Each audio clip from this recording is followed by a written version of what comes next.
Next अगर हम functions of liver की बात करें कि लिवर कौन कौन से मेजर फंक्शंस परफॉर्म करता है, तो आपके टेक्स्ट बुक के अंदर 5 फंक्शंस को डिस्कस किया गया है। हालांकि फंक्शंस तो काफ़ी ज़्यादा लिवर परफॉर्म करेगा, लेकिन हम लोगों ने चूँकि according to the textbook चलना होता है, तो अगर हम 5 जो फंक्शंस हैं उनकी बात करें तो स्टूडेंट अक्सर भूल जाते हैं। इसके लिए आसान एक फार्मूला मैं बता दूं, आप एक टर्म याद कर लें, दैट इज़ S²CRD। S²CRD का मतलब है, S² का मतलब है 2 दफ़ा ऐसा आप लोगों ने लेना है, दैट इज़ SSCRD। तो ये 5 वर्ड्स बन जाते हैं।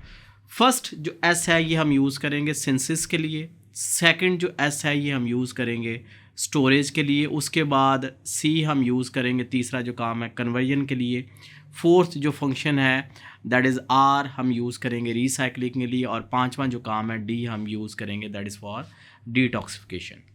अब अगर हम लिवर के फंक्शंस को समझना चाहें तो आपकी बुक के अंदर एक अगेन टेबल बना हुआ है, हम भी टेबल बना लेते हैं, उसकी मदद से हम समझने की कोशिश करते हैं। इस टेबल में हम 2 कॉलम बना लेते हैं, एक हम राइट साइड पे कॉलम बना लेते हैं, अगेन उसी तरह से एक हम लेफ़्ट साइड पे कॉलम बना लेते हैं। अब ये जो राइट साइड वाला हमारा कॉलम होगा, ये जो हेडिंग हम लेंगे that is major effect on homeostasis, कि होम्योस्टैसिस के ऊपर क्या अफेक्ट होगा, क्या मेजर इफेक्ट होगा। और जो लेफ्ट वाला कॉलम है दैट इज़ फॉर फंक्शंस, यानी कि लिवर कौन कौन से फंक्शंस परफॉर्म करेगा, और अगले कॉलम में हम देखेंगे कि उन फंक्शंस परफॉर्म करने की वजह से होम्योस्टैसिस के ऊपर कौन कौन सा इफेक्ट आता है। फॉर एग्जांपल नंबर 1 हम फंक्शन स्टार्ट करने लगे हैं, तो पहला जो हमारा फंक्शन था दैट इज़ सेंसेस। अगर हम सेंसेस की बात करें तो लिवर डिफरेंट टाइप्स के केमिकल कंपाउंड्स सिंथेसाइज करता है आपकी बॉडी के अंदर। ये आप लोगों को पता होना चाहिए कि जो लिवर सेल हैं इनको हम हिपैटोसाइट्स कहते हैं। तो हिपैटोसाइट्स बहुत से डिफरेंट कैटेगरीज़ के केमिकल कंपाउंड सिंथेसाइज करता है। आपकी बुक के अंदर 4 कैटेगरीज बनी हुई हैं जिन केमिकल कंपाउंड्स की लिवर सिंथेसिस करेगा। अगर हम फर्स्ट कैटेगरी की तरफ चलें तो दीज आर नाइट्रोजीनस वेस्ट, यानी कि मेन जो है लिवर का काम ये नाइट्रोजीनस वेस्ट की प्रोडक्शन है। और नाइट्रोजीनस वेस्ट में लिवर अमोनिया को प्रोड्यूस करेगा, यूरिया को प्रोड्यूस करेगा, यूरिक एसिड को प्रोड्यूस करेगा। अगर हम इस काम का मेजर इफेक्ट चेक करें ऑन होम्योस्टैसिस, तो होम्योस्टैसिस के ऊपर बेसिकली जो नाइट्रोजीनस वेस्ट प्रोड्यूस हो रहे हैं कि बेसिकली लिवर असिस्ट कर रहा है किडनीज को इन वेस्ट डिस्पोजल, के वेस्ट को ठिकाने लगाया जाए, यानी कि लिवर वेस्ट को बनाता जाएगा और वेस्ट को बनाने के बाद ये किडनीज को दे देता है कि किडनीज इन वेस्ट को बॉडी से बाहर निकाल दें। तो that is major effect on homeostasis. Second category की तरफ चलें तो सिंथेसिस में लिवर सिंथेसाइज करता है प्लाज्मा प्रोटीन्स को। ये आप लोगों को पता है कि आपके ब्लड के अंदर जो लिक्विड है इसको हम प्लाज्मा का नाम देते हैं, और प्लाज्मा के अंदर प्रोटीन्स पाई जाती हैं जो तकरीबन 7 से लेकर 9% प्लाज्मा का कॉन्स्टिट्यूएंट्स होती हैं। अब प्लाज्मा प्रोटीन में तो खैर काफ़ी ज़्यादा कैटेगरीज़ हैं, अगेन हम आपकी बुक तक महदूद रहते हैं। फॉर एग्जांपल प्लाज्मा प्रोटीन में नंबर 1 प्रोथ्रोम्बिन आ जाएंगी, नंबर 2 फाइब्रिनोजिन आ जाएगी, नंबर 3 एल्ब्यूमिन आ जाएगी। अब अगर मैं प्रोथ्रोम्बिन और फाइब्रिनोजिन की बात करूं तो ये आप लोगों को पता है ये दोनों प्रोटीन ब्लड क्लॉटिंग प्रोटीन्स हैं, ब्लड क्लॉटिंग एजेंट्स के तौर पर एक्ट करती हैं। यानी कि आपके ब्लड को कोएगुलेट करवाने में अगर खुदा ना खास्ता कोई कट लग जाता है, चोट लग जाती है, ब्लीडिंग हो जाती है स्टार्ट, तो उस ब्लीडिंग को रोकने में जो प्रोटीन्स इंपॉर्टेंट रोल प्ले करेंगी, these are prothrombin and fibrinogen. Third अगर मैं बात करूं एल्ब्यूमिन की, तो एल्ब्यूमिन जो प्रोटीन प्लाज्मा के अंदर पाई जाती है ये लिवर बनाता है, और इसका अगर मैं मेजर इफेक्ट चेक करूं ऑन होम्योस्टैसिस में तो एल्ब्यूमिन कोलाइडल ऑस्मोटिक बैलेंस करवाती है ब्लड का, या आप कह लें कि ऑस्मोटिक बैलेंस ऑफ ब्लड करवाने में इंपॉर्टेंट रोल प्ले करती है। ऑस्मोटिक बैलेंस ऑफ ब्लड का मतलब क्या हुआ कि वाटर की क्वांटिटी को मेंटेन करने में ब्लड के अंदर एल्ब्यूमिन इंपॉर्टेंट रोल प्ले करती है। अगर ब्लड के अंदर वाटर की अमाउंट ज़रूरत से ज़्यादा हो जाए तो ये वाटर को एब्जॉर्ब करने की कैपेबिलिटी रखती हैं, और अगर वाटर की अमाउंट ब्लड के अंदर कम हो जाए तो ये वाटर को रिलीज़ करने की कैपेबिलिटी रखती हैं। तो that is osmotic balance of blood. इसके बाद अगर हम थर्ड कैटेगरी की तरफ अगर हम चलें तो लिवर सिंथेसाइज कर रहा है बाइल को।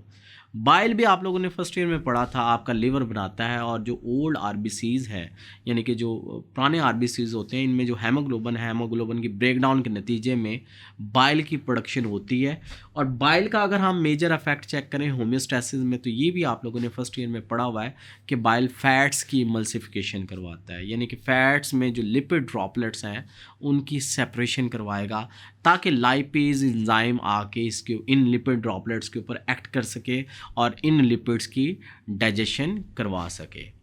फोर्थ कैटेगरी की तरफ अगर हम चलें सिंथेसिस की, तो दैट इज़ लिवर सिंथेसाइज करेगा लिपिड्स को, लिपोप्रोटीन्स को, कोलेस्ट्रॉल को। अब देखें जी, नाम से ही पता चल रहा है ये जो लिपिड्स और लिपोप्रोटीन हैं ये बेसिकली कॉन्स्टिट्यूएंट्स, यानी कि ये फॉर्मेशन करवाएंगे प्लाज्मा मेम्ब्रेन की। ये मेजर इफेक्ट है होम्योस्टैसिस में, चूँकि आपकी प्लाज्मा मेम्ब्रेन लिपिड बाइलेयर की बनी हुई है, साथ में प्रोटीन मॉलिक्यूल भी होते हैं। इसके अलावा अगर हम लिपिड्स, लिपोप्रोटीन और कोलेस्ट्रॉल की बात करें तो ब्लड केमिस्ट्री को रेगुलेट करवाने में ये कंपाउंड्स बहुत ही इंपॉर्टेंट रोल प्ले करते हैं, क्योंकि ब्लड की डेफिनेट केमिकल कंपोजिशन होती है, ब्लड के अंदर ये केमिकल कंपाउंड्स मौजूद होते हैं, एक सर्टन लेवल पे पाए जाते हैं, यानी कि ब्लड केमिस्ट्री को रेगुलेट करने में इंपॉर्टेंट रोल प्ले करेंगे। अगर और हम मेजर इफेक्ट चेक करें होम्योस्टैसिस में, तो these are energy producing compounds, यानी कि ये एनर्जी प्रोडक्शन में बहुत इंपॉर्टेंट रोल प्ले करते हैं। उसके साथ साथ जैसा मैंने पहले डिस्कस किया, ये जो लिपिड्स हो गए या प्रोटीन हो गए, ये बेसिकली मैक्रो मॉलिक्यूल्स अगर हैं तो ये आपकी मोस्टली जो बॉडी की स्ट्रक्चर है उसकी फॉर्मेशन में इम्पॉर्टेंट रोल प्ले करते हैं। सेकंड अगर हम फंक्शन को डिस्कस करें लीवर के, तो that is storage. Liver different substances को स्टोर करने की कैपेबिलिटी रखता है। फॉर एग्जांपल अगर नंबर 1 अगर हम डिस्कस करें ए कैटेगरी को, तो लीवर आयरन को स्टोर कर सकता है, यानी कि आयरन को ज़ख़ीरा करता है। और अगर हम मेजर इफेक्ट चेक करें, यानी कि जो आपके आरबीसीज़ है, आरबीसीज़ हेमोग्लोबिन के बने हुए हैं, और हेमोग्लोबिन में आप लोगों को पता है जो सेंट्रल एलिमेंट है दैट इज़ आयरन। अगर मेजर इफेक्ट चेक करें होम्योस्टैसिस में, चूँकि हेमोग्लोबिन का ये कंपोनेंट है आयरन, तो that is oxygenation of tissues, यानी कि टिश्यूज़ को ऑक्सीजन प्रोवाइड करने में इंपॉर्टेंट रोल प्ले करेगा। सेकंड अगर हम स्टोरेज में चलें, तो लिवर स्टोर करता है ग्लाइकोजन को। ये भी आप लोगों को पता है, फर्स्ट ईयर में आप लोगों ने पढ़ा हुआ है कि आपके जो लिवर हैं और आपका जो मसल है, इनके अंदर ये ग्लाइकोजन मॉलिक्यूल स्टोर किए जाते हैं। और ग्लाइकोजन मॉलिक्यूल स्टोर इसलिए किए जाते हैं कि अगर हम इफेक्ट चेक करें कि ये एनर्जी रिजर्व के तौर पर एक्ट करते हैं, यानी कि जब ज़रूरत पड़े एनर्जी की तब इन कंपाउंड्स को यूज़ किया जाए और एनर्जी को प्रोड्यूस किया जाए। थर्ड अगर हम फंक्शन की तरफ चलें लीवर के, तो दैट इज़ कन्वर्जन, यानी कि लीवर डिफरेंट केमिकल कंपाउंड्स को कन्वर्ट कर सकता है। एक केमिकल कंपाउंड को दूसरे केमिकल कंपाउंड में चेंज करने की कैपेबिलिटी रखता है। फॉर एग्जांपल लिवर ग्लूकोज को ग्लाइकोजन में कन्वर्ट कर सकता है, ग्लाइकोजन को ग्लूकोज में कन्वर्ट किया जा सकता है, लैक्टिक एसिड को लिवर ग्लाइकोजन में भी कन्वर्ट कर सकता है, ग्लूकोज में भी कन्वर्ट कर सकता है। ये खैर इतने आसान जैसा मैंने डिस्कस कर दिया, ये इतना आसान काम नहीं, पूरे के पूरे मेटाबॉलिक पाथवे चलते हैं। फॉर एग्जांपल ग्लाइकोजेनेसिस है, ग्लाइकोजिनोलिसिस है, ग्लाइकोनियोजेनेसिस है, ग्लूकोनियोजेनेसिस है, ये डिफरेंट मेटाबॉलिक पाथवे चलते हैं जिनके ज़रिए ये इवन कोरी साइकिल है जिनके ज़रिए ये कन्वर्जन्स होती रहती हैं। लेकिन खैर अभी छोड़ दें, आपके लेवल पे नहीं है। तो लिवर फॉर एग्जांपल कन्वर्ट करता रहेगा डिफरेंट केमिकल कंपाउंड्स को। और अगर हम major effect on homeostasis check करें, तो अगेन वही वाली बात है कि एनर्जी स्टोरेज के तौर पर एक्ट करेगा, रीयूज़ के तौर पर एनर्जी, रीसाइक्लिंग के तौर पर एनर्जी के ये सारे काम करवाए जाते हैं। फोर्थ अगर हम फंक्शन की बात करें, तो दैट इज़ रीसाइक्लिंग, कि लिवर रीसाइकल करता रहता है। रीसाइक्लिंग बेसिकली जिस कंपाउंड की करवाई जाती है that is contents of old RBCs, यानी कि जो आरबीसीज के जो कंटेंट्स हैं, यानी कि जो रेड ब्लड सेल्स जिस प्रोटीन पर मुश्तमिल हैं दैट इज़ हेमोग्लोबिन। इसके अलावा आयरन मौजूद है, कॉन्टीन्यूसली इस आयरन की हेमोग्लोबिन के अंदर रीसाइक्लिंग करवाई जाती है। तो रीसाइक्लिंग ऑफ ओल्ड आरबीसीज आप कह सकते हैं। और इसका अगर हम मेजर इफेक्ट चेक करें, तो अगेन वही वाली बात है, चूँकि आरबीसीज इन्वॉल्व हैं, तो that is oxygenation of tissues, यानी कि टिश्यूज़ की ऑक्सीजनेशन में इंपॉर्टेंट रोल प्ले करेगा। फिफ्थ अगर मैं फंक्शन की बात करूं लिवर के, तो दैट इज़ डिटॉक्सिफिकेशन। ये मैं पहले भी डिस्कस कर चुका हूं इसी टॉपिक के आगाज़ में, कि आप डिफरेंट टाइप्स के टॉक्सिक कंपाउंड्स अपनी फूड के ज़रिए बॉडी के अंदर लेके जाते हैं, जिनमें हम लोगों ने डिस्कस किया था पेस्टिसाइड्स हो सकते हैं, ड्रग्स हो सकते हैं, फूड एडिटिव्स हो सकते हैं। अब ये टॉक्सिक कंपाउंड्स हैं, इनके मुज़र असरात को ख़त्म करना that is known as detoxification.